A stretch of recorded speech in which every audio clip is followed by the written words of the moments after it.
Hey girls, welcome back to my channel. I know a lot of us have kind of jump-started our fitness routines over the last few weeks or even months, and I feel like one of the most frustrating things when I look back on my 45-pound weight loss journey was getting to the point where you're doing everything right. You're eating healthy, you're working out more, and you're just not seeing the results you're hoping for, especially when it comes to stubborn belly fat. It can feel so frustrating and honestly a little defeating, and those are moments in my own journey where I wanted to stop, but honestly, I realized that sometimes it's about more than just moving your body more and eating less. Your hormones could totally be holding you back. So if you have been struggling with stubborn belly fat, I'm gonna share 4 of the things I focused on in my journey to help balance out my hormones, lose belly fat, and I'm gonna challenge you to do at least one of these for 30 days. But real fast, before we dive into it, if you like videos like this, sweat the thumbs up. That just means give it a little click. And if you're new to my channel, I'm so happy you're here. I have new videos every single week sharing my health and fitness journey to help you with yours. And I do giveaways every week for my subscribers. All you have to do is make sure you're subscribed, drop a comment down below, and this week's giveaway, since we're talking hormones, is gonna be a month's supply of my Miss Congeniality Mood Boost. This is a blend of incredible adaptogens and vitamins and minerals, all these amazing, powerful natural ingredients that help improve your mood, balance out your hormones, reduce stress, and just make you feel really good. And then just check back here every week over in the community channel to see if you won. When your hormones are out of balance, your body just honestly works against you when it comes to fat loss. Hormones like cortisol, insulin, and estrogen play a huge role in how your body stores fat, especially in the belly area. For example, if you're in a state of chronic stress and high cortisol, your body is gonna store fat as a defense and protective mechanism. And if you have elevated insulin, your body is gonna store the fat instead of burning it. And things like elevated estrogen make it really hard for your body to actually break down the fat effectively. And look, I know it can feel a little overwhelming because you're like, well, how do I know which one of these things is impacting my body? Without doing tons of blood work, you might not know exactly, but at the end of the day, you can assume it's one of these 3 things. And there's a lot of easy, natural ways to help balance out all of these hormones and start to allow your body to actually work for you and burn that belly fat. So in the beginning, I mentioned when your hormones are out of balance, it's more than just eating less and moving more, but nutrition and movement are obviously really important to be able to balance out your hormones. And then the other 2 things that I want to share that I feel like had the biggest impact on my ability to burn belly fat are my lifestyle choices and just my general environment. So I'm going to share just a few things from each of these little categories to make it really simple and make it easier for you to get started. All right, so number 1, getting your nutrition right is one of the most important things you can do to help balance out your hormones. So again, this isn't about eating less per se, it's about eating the right foods and prioritizing things like protein and fat to help balance your blood sugar levels and avoid those big insulin spikes. I literally say this in every single video where I'm talking about food or weight loss or fat loss, anything. You have to be getting enough protein every day. There are studies that show a high protein diet can help reduce cravings by 60%. So if you're prioritizing protein, getting probably 130 to 150 grams of protein a day, you're gonna have way less cravings. Your body and your hormones and everything are going to be functioning the way that they should, and they're gonna be very happy. And we want our hormones happy. Also, a high protein diet can help increase your metabolism by burning up to 100 extra calories a day. So get the protein. When it comes to what types of protein to have, especially for hormone health, things with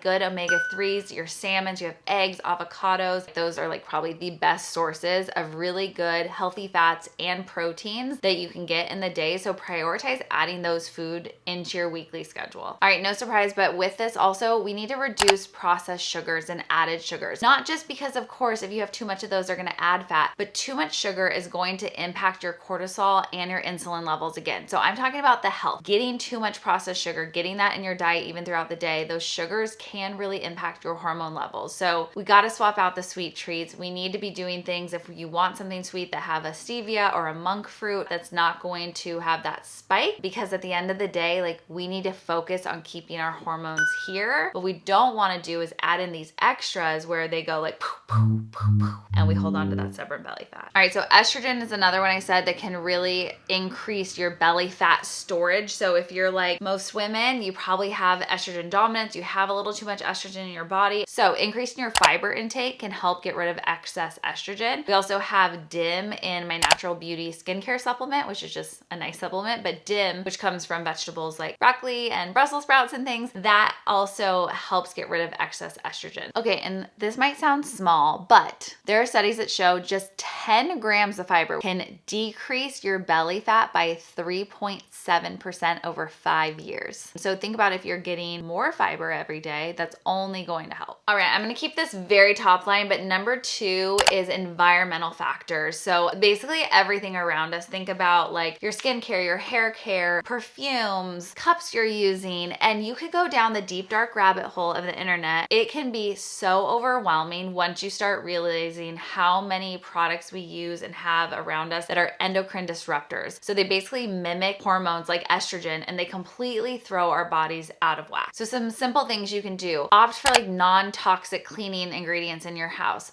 Switch any of your skincare for paraben and phthalate free ingredient ones. Those are going to be way cleaner, way better for you. And when it comes to like storage containers and cups, look for things that are glass or stainless steel, BPA free. All of those are going to just be better choices and really help eliminate some of the excess disruption. I think what was really eye-opening for me in the last year or so, especially when it came to skincare, was realizing that in Europe, there are like 1,400 ingredients and chemicals that have been banned from their products because they've been linked to being endocrine disruptors and linked to actually messing with our hormones. But in the US, there's only 11. How is that possible? It's crazy. So being way more mindful of that for me this year, I think has made a huge difference. But again, it's a slow process. So some of you might know, I make my own face oil that I literally rub all over my body, all over my face, stick it in my hair sometimes. That's all I've been using for the better part of like this last year besides face wash, because I've just really wanted to have my skincare be non-toxic. So this is Bamboo Earth. This is the like newer stuff I've been using for maybe a month or two. So this one is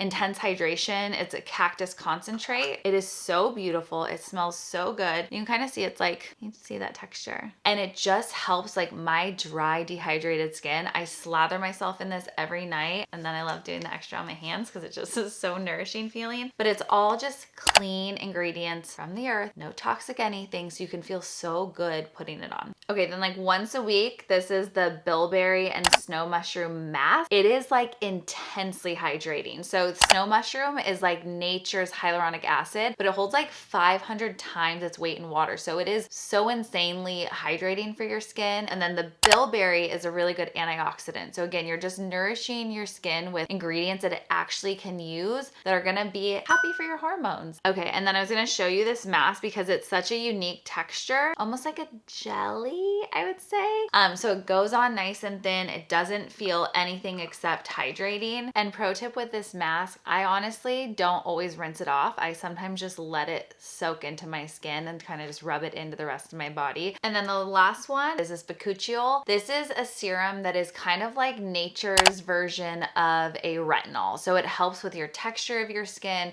It helps brighten. So this is a brightening serum, obviously, but it's just gonna help with that overall complexion. And it's funny because so many of you have mentioned in my last few videos that my skin has been glowing. And I mean, this is the only skincare I've been using. If you wanna try them, I have a code for 20% off. So I'll put the link down below and the code. That's gonna get you a nice discount. So if you wanna check them out, I would definitely recommend starting with these three just because they're the three that I've been using regularly and can tell you are really great. And number 3 is lifestyle and really like stress management and sleep. And again, I talk about this in fat loss in general, but when we're talking about balancing our hormones, you're gonna have so many more benefits than just that belly fat. But if you have chronic stress, you are likely to have chronically increased cortisol levels. If it is up here all the time, that is going to absolutely impact your ability to lose belly fat. And studies show that high cortisol levels in like chronically stressed people can increase their belly fat by 5% in as little as 6 months. And I know it's easier said than done to like do things to help you de-stress, but it is so freaking important for you. So whether that is going for a walk, doing some yoga, if you meditate, devote devotionals, prayer, whatever it is, you need to get in the habit every day of doing things that are going to help you manage your stress levels and either avoid it or decrease it. And the second part of this is your sleep. I talk about this in so many videos. If you are not prioritizing 7 to 9 hours of sleep, you will have higher body fat, especially in your belly area. You're also likely to have disruptions in your cortisol levels and in your hunger hormone. So you're going to feel less satisfied, you're going to feel more hungry, and then you're going to be adding to a problem that now you can't really fix because your hormones are out of whack. All right, and number 4, because we cannot talk about balancing hormones without talking about exercise. We do have to do the right types of exercises for our bodies. It comes down to